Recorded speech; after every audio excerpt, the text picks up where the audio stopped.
the body of Rasulullah Sallallahu Alaihi Wasallam was washed by Ali ibn Abi Talib radiyallahu anhu. He was the one who was washing the body radiyallahu anhu. And Usama bin Zayd, as well as Shaqran, who was a freed slave of Rasulullah Sallallahu Alaihi Wasallam, they were pouring the water. And Al-Abbas radiyallahu anhu, the uncle of Muhammad Sallallahu Alaihi Wasallam, together with his two cousins Al-Fadl and Qatham, these two were turning the body whenever it needed to be turned, but they did not remove the clothing of Rasulullah Sallallahu Alaihi Wasallam. They had a discussion and they said, with him, we're not going to take his clothes out.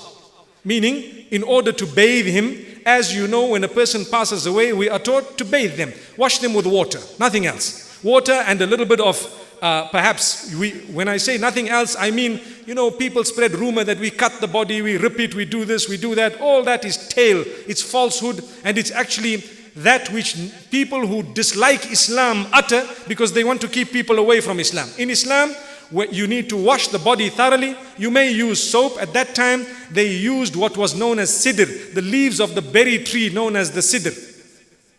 And they washed the body thrice. There was a man known as Aus ibn Khawli. He was the one who had been holding the Prophet Sallallahu Alaihi Wasallam, making him lean on him Sallallahu Alaihi Wasallam. They washed him, they enshrouded him in 3 sheets that were white sheets from Yemen. And the Prophet Sallallahu Alaihi Wasallam thereafter was there in the room of Aisha radiallahu anha. Now come time for janazah, salah. Prior to this, there was a discussion, where should he be buried? So Abu Bakr as-Siddiq radiallahu anhu says, I remember he said, messengers should be buried exactly where they pass away in order to resolve the dispute. So Abu Talha radiallahu anhu, he moved the bedding of Rasulullah Sallallahu Alaihi Wasallam and dug exactly where he passed away. This was in the house of Aisha radiallahu anha. And thereafter, the people came in to read Salatul Janazah. They did not remove the body from there. People came in 10 by 10 small groups and they led Salatul Janazah. They read on their own, each one reading his own Salatul Janazah. There was no one who was an imam.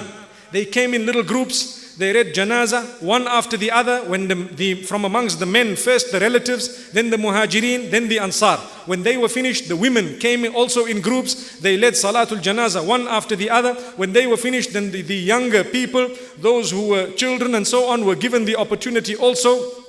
Obviously, these are those of understanding age.